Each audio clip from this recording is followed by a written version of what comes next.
Good morning. நான் உங்கள் maths teacher பேசுகிறேன். All of you welcome to our maths ma'am channel. இன்றைக்கி பாருங்கள், வெக்டர் 12th வெக்டர் அல்ஜிப்ரா அதில் லாஸ்ட் எக்ஸசைஸ் 1 வேர்டு 6.10 பார்க்க போகிறோம். இஃப் த வால்யூம், அதில் 11வது கணக்கு பாருங்கள். If the volume of the parallelepiped with a vector cross b vector comma b vector cross c vector comma c vector cross a vector s edges is 8 cubic unit. ஒரு parallelepiped edge வந்து ஒன்று a vector cross B vector, இன்னொன்று B vector cross C vector, இன்னொன்று c vector cross a vector. இதை எஜ்ஜாக வச்சுக்கிட்டு இருக்கிற parallelepiped volume வந்து 8 cubic unit. Find the volume of the parallelepiped with edges. அப்போ இந்த எஜ்ஜஸ்ஸா a vector cross B vector cross B vector cross C vector, அதே மாதிரி B vector cross C vector cross C vector cross a vector and C vector cross a vector cross a vector cross B vector. இதை எஜ்ஜாக வச்சுருக்கிற parallelepiped volume என்ன? കാരണം ஒன்றுமே இல்லை. இந்த ஏ வெக்டர் கிராஸ் பி வெக்டருக்கு பி வெக்டர்னு எடுத்துக்கோ. அதே மாதிரி பி வெக்டர் கிராஸ் சி வெக்டரை க்யூ வெக்டர்னு எடுத்துக்கோ. சி வெக்டர் கிராஸ் ஏ வெக்டரை ஆர் வெக்டர்னு எடுத்துக்கோ. அப்போ தேர்ஃபோர் அவன் கொடுத்துருக்கிறது இப்போ என்ன? B vector q vector r vector பாக்ஸுக்குள்ளே ஈக்குவல் டு 8. இப்போ நாம் கண்டுபிடிக்க போகிறது பார். அப்போ ஏ வெக்டர் கிராஸ் பி வெக்டர் இது பி வெக்டரா, b vector cross C vector q vector. அப்போ பாக்ஸுக்குள்ளே b vector cross q vector comma q vector cross r vector comma r vector cross a b vector. அப்போ இது என்ன பார்? கிராஸ் வந்தாவே box ஸ்கொயர்டா. பாக்ஸுக்குள்ளே b vector q vector r vector squared. Box எவ்வளவு? 8. 8 ஸ்கொயர்டு பண்ணால் 64. புரிஞ்சுதா? ஜஸ்ட்டு இது பின்னு எடுத்துக்கோ, இது க்யூ வெக்டர், இது ஆர் வெக்டர். அப்போ இது வந்து பி வெக்டர் கிராஸு, புரியுதா? அப்போ இந்த பாக்ஸ் என்ன? B vector q vector r vector வந்து 8ன்னு அவன் கொடுத்துட்டான். நாம் பாக்ஸுக்குள்ளே b vector cross q vector, q vector cross r vector, r vector cross b வெக்டரை கண்டுபிடிக்கணும். பாக்ஸுக்குள்ளே கிராஸ் வந்தாவே பாக்ஸு ஸ்கொயர். அப்போ 8 ஸ்கொயர். அப்போ 64. புரிஞ்சுதுங்களா? அடுத்த கணக்கு பாருங்கள். அடுத்து 12th sum. Since a vector cross B vector cross C vector cross d vector equal to 0 வெக்டர்னு கொடுத்துட்டாங்க. இதை ரெண்டையும் மல்டிபிள் பண்ணால் 0 வெக்டர் வந்துடும். Let P1 and P2 be the planes determined by the pair a vector comma b vector. அதாவது இந்த a vector இது A vector B வெக்டருடைய இதில் வந்து பாரு, லெட் P1 அப்படிங்கிறது ஒரு பிளேன். இந்த பேர் இது உருவாக்குற தளத்துக்கு பேர் P1 எடுத்துக்கிறாங்க. அதே மாதிரி c vector cross d vector இது உருவாக்குற தளத்தை P2ன்னு எடுத்துக்கிறாங்க. Then the angle between P1 and P2. அப்போ P1 அப்படிங்கிறது a vector cross B vector, புரியுதா? உருவாக்குற தளத்துக்குள்ளே இருக்குது. அதே மாதிரி B2 வெக்டர் அப்படிங்கிறது சி வெக்டருக்கும் டி வெக்டரும் உருவாக்குற தளத்துக்குள்ளே இருக்குது. இப்போ நம்ம என்னென்னு எடுத்துக்கலாம்? ஏ வெக்டர் கிராஸ் பி வெக்டரை P1 வெக்டர்னு எடுத்துக்கோங்க. இது வந்து P2 வெக்டர். அப்போ P1 வெக்டர் கிவன் என்ன கொடுத்துட்டாங்க? P1 vector. இது P1 வெக்டர்னு எடுத்துக்க கண்ணு, இது P2 வெக்டர். அப்போ P1 vector cross B2 vector equal to 0 vector. Just formula modulus of P1 vector modulus of P2 vector sine theta n cap equal to 0 vector. இதெல்லாம் கண்டிப்பாக 0வாக இருக்குது. அப்போ சைன் தீட்டா தான் 0வாக இருக்கும். அப்போ தீட்டா நமக்கு எவ்வளவு? 0 degree. Sine theta equal to 0. Sine theta equal to 0னா தீட்டா வந்து நமக்கு என்னவாக இருக்கும்? 0 டிகிரி. இவ்வளவு தான். இப்போ புரிஞ்சுதுங்களா? அடுத்த கணக்கு 13வது சம் பாருங்க. என்ன கொடுத்துருக்காங்க பாருங்கள். A vector cross B vector cross C vector equal to A vector cross B vector cross c வெக்டர்னு கொடுத்துட்டான். அப்புறம் b vector dot C vector not equal to 0, a vector dot B vector not equal to 0ன்னு கொடுத்துட்டான்.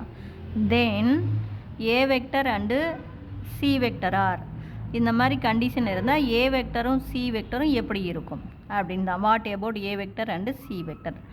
இப்போ பார் கொடுத்துருக்கிறத நம்ம எழுதலாம். A vector cross B vector cross C vector equal to A vector cross B vector cross C vector. இப்போ just formula தான், left சைடும் ரைட் சைடும். இது போய் தூரத்தில் இருக்கிறது பெருக்குமா? அப்போ ஏ vector dot C vector into B vector minus அடுத்தது பக்கத்தில் இருக்கிறது பெருக்கும் A vector dot B vector into C vector. அதே மாதிரி ரைட் சைடு சி வெக்டர் போய் தூரத்தில் இருக்கிறது போயிருக்கும். ஏன்னா இது சி தானே தனியாக இருக்குது. அப்போ ஏ vector dot C vector into B vector minus அடுத்து பக்கத்தில் இருக்கிறத பெருக்கும்போது B vector dot C vector into A vector. இதில் பார் லெஃப்ட் சைடும் ரைட் சைடும் A vector dot C vector into B vector காமனாக இருக்குது, அடிச்சிரு. அதே மாதிரி மீதி இருக்கிறத எழுது. பார் மைனஸும் காமனாக இருக்குது, அடிச்சிரு. இது A vector dot B vector not equal to 0, இது ஒரு நம்பர். அதே மாதிரி பி வெக்டர் டாட் சி வெக்டரும் ஒரு நம்பர். அப்போ இதுவும் ஒரு நம்பர், இது ஒரு சி வெக்டர் ஒரு நம்பரால் பெருக்கும்போது அது ஏ வெக்டரோட நம்பரால் பெருக்கிறதுக்கு ஈக்குவலாக வருது. அப்போ ரெண்டும் ஈக்குவல் அப்படிங்கும்போது ஏ வெக்டரும் சி வெக்டரும் என்ன பேரலல் வெக்டர். இப்போ புரிஞ்சுதுங்களா? இப்போ ரெண்டும் ஈக்குவல். இது வந்து நம்பர் சாமி, அதனால் இதை பற்றி நமக்கு கவலை இல்லை. இங்கே இருக்கிறது சி வெக்டர், இங்கே இருக்கிறது ஏ வெக்டர். ஸோ ஏ வெக்டரும் சி வெக்டரும் ஈக்குவல் அப்படிங்கும்போது பேரலல். இப்போ புரிஞ்சுதுங்களா? சரி, அடுத்த கணக்கு பார்த்தோம்னா அடுத்து 14வது கணக்கு. ஏ வெக்டர் கொடுத்துருக்காங்க, பி வெக்டர் கொடுத்துருக்காங்க, சி வெக்டர் கொடுத்துருக்காங்க. Then a vector perpendicular to A vector, நாம் கண்டுபிடிக்கிற வெக்டர் ஏ வெக்டருக்கு பர்பண்டிகுலராக இருக்கணுமா, and lies in the plane containing b vector and C vector. அதாவது பி வெக்டர் சி வெக்டர் உருவாக்குற தளத்தில் இருக்கணுமா. இவ்வளோதான். ஒன்று ஏ வெக்டருக்கு பர்பண்டிகுலர், இன்னொன்று B vector comma C vector உருவாக்குற பிளேனுக்குள்ளே இருக்கணுங்கிறாங்க. நமக்கு இதுக்கு வந்து நீ போடுறதுக்கு ஆன்சரை டக்குன்னு பார்த்துக்கோ. இப்போ பர்பண்டிகுலர் அப்படின்னாவே என்ன, டாட் ப்ராடக்ட் 0. அப்போ ஏ வெக்டரோட எந்த வெக்டரை பெருக்குன்னா 0 வரும்னு பாரு. அப்போ ஆன்சர் நமக்கு 4th ஆப்ஷன் தான். -17 i cap -21 j cap -97 k cap. ஏன்னா ஏ வெக்டர் எடுத்துக்கோ, கொடுத்துருக்கிற 4th ஆப்ஷன் பாரு, அதை போட்டுக்கோ. டாட் ப்ராடக்ட் பண்ணிப்பார். டாட் ப்ராடக்ட் என்ன, கோஎஃபிஷியன்ட் பெருக்குவோமா. அப்போ இங்கே பார் -34, அதே மாதிரி plus into minus minus 321 63 minus into minus plus. இதை பெருக்கினீங்கன்னா 91 97 97. அப்போ ப்ளஸில் பார் மைனஸில் 97 ப்ளஸில் 97 0 வந்துடுதா. அப்போ உனக்கான ஆன்சர் வந்து 4th ஆப்ஷன். ஒவ்வொன்று எப்படி டக்குன்னு போடணும் அப்படிங்கிறது என்ன, ஆன்சரை பார்த்து சொல்லணும். ஒவ்வொன்று போட்டு பார்த்து சொல்லணும். போட்டு பார்த்துக்கிட்டே தான் இருக்கணும் அப்படின்னு பார்க்கக்கூடாது. புரிஞ்சுதா சங்கம்? அடுத்த கணக்கு. த ஆங்கிள் 15வது சம் பாரு. த angle between the line, 2 line கொடுத்துருக்காங்க கண்ணு. இது ஒன்று இது ஒன்று. இது ரெண்டுக்கும் இடைப்பட்ட ஆங்கிள் கண்டுபிடிக்கணும் கண்ணு. இது சரியாக கொடுத்துருக்காங்களான்னு பாரு.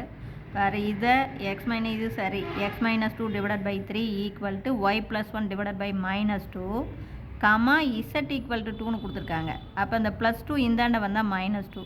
அப்போ நீ இதை எப்படி எழுதலாம் அப்படின்னா equal to Z -2 divided by 0ன்னு போட்டுக்கலாம். அவ்வளோதான். இது ஈக்குவல் டு டின்னு போடுவார், இசட் வந்து 2 வந்துடும். சரியா? அதே மாதிரி ரெண்டாவது கோடு எக்ஸ் -1 டிவைடட் பை 1. புரியுதா தாங்க? இந்த இடத்துல புரியுதா சாமி? ஒன்றும் இல்லை, equal to Z -2 divided by 0. இதுதான் நமக்கான ஃபார்மேட். சரி, இதில் பாரு, இது சரியாக இருக்குது. ஒய்யில் பாரு, ஒய்க்கு பக்கத்தில் கோஎஃபிஷியன்ட் 2 இருக்கா. அப்போ 2ஆல் டிவைட் பண்ணிக்கணும். 2ஆல் போத் நியூமரேட்டர் 3 டேர்மையும் டிவைட் பண்ணணும். நியூமரேட்டரையும் டிவைட் பண்ணணும், டினாமினேட்டர். இது 2ஆல் டிவைட் பண்ணால் ஒய்ஏ, இது 2ஆல் டிவைட் பண்ணால் 3/2, இது 2ஆல் டிவைட் பண்ணால் 3/2. இது அப்படியே. இப்போ பார், கீழே இருக்கிறது யூ வெக்டர், இது வந்து வி வெக்டர். அப்போ நீ யூ வெக்டர் என்ன, வி வெக்டர் என்ன, இது one word, just one word நீ போட்டு பார்க்குற. அப்போ U vector dot V vector பார்த்தாவே தெரிஞ்சு போயிடும். அப்போ பெருக்கும்போது பாரு, இதா 1 3 is 3 plus into minus minus, இதை 3/2 2 பெருக்குன்னா 3 தான் வரும். 2 2 கேன்சல் ஆயிருமா. அப்புறம் 0 2 பெருக்குன்னா 0. அப்போ 0 வந்துடுது. Hence U vector dot V vector வந்து 0 வரதுனால இது பர்பண்டிகுலர். அப்போ தீட்டா π/2. ஜஸ்ட்டு அதாவது சரியான ஃபார்மேட்டில் எழுது. சரியான ஃபார்மேட்டில் எழுதும்போது இது equal to Z -2 divided by 0. இது 2ஆல் இது பண்ணிக்கோ. பார்த்தோன்னா டக்குன்னு யூ வெக்டர் வருதா 0 வருதான்னு பார்த்துக்கணும்.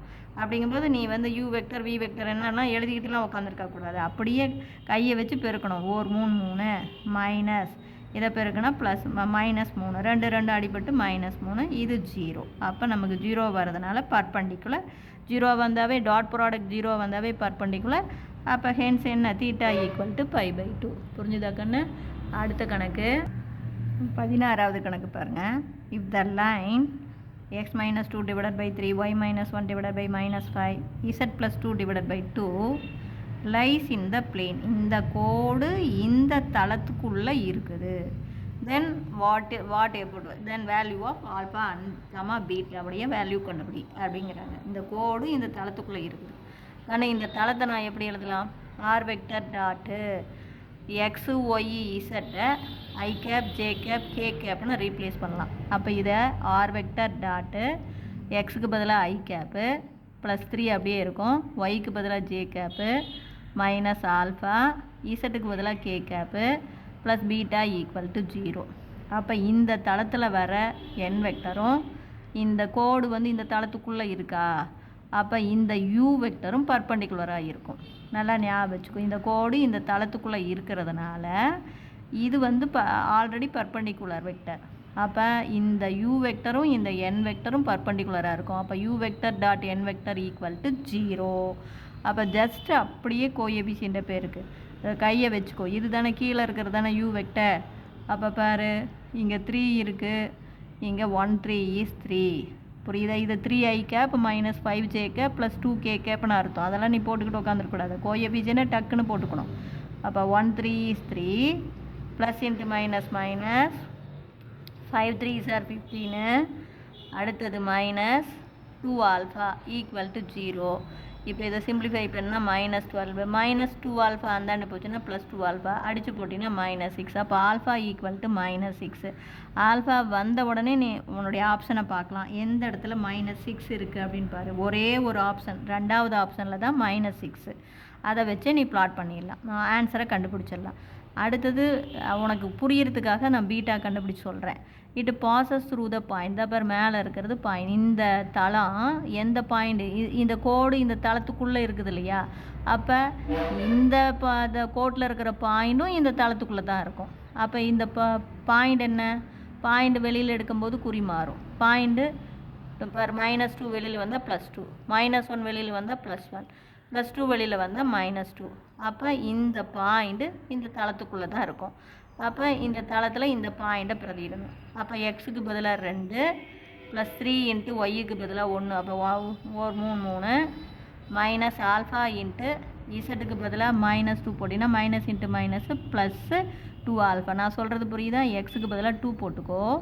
ப்ளஸ்ஸு 3 இன்ட்டு ஒய்க்கு பதிலாக 1 போட்டிங்கன்னா 1 3 is 3 மைனஸ் ஆல்ஃபா இசட்டுக்கு பதிலாக -2 போட்டிங்கன்னா minus into minus plus 2 alpha plus beta equal to 0. இப்போ நீ ஆல்ஃபாவுக்கு -6 போட்டுக்கோ. இப்போ பாரு ப்ளஸ் 5, இது -12. -12ல் 5 போச்சுன்னா -7, -7 அந்தாண்டு போச்சுன்னா +7. அப்போ -6,7. இப்போ புரிஞ்சுதுங்களா? இதில் ஏதாச்சும் டவுட்டாக இருந்தால் கேளுங்க. Wish you all the best. Thank you.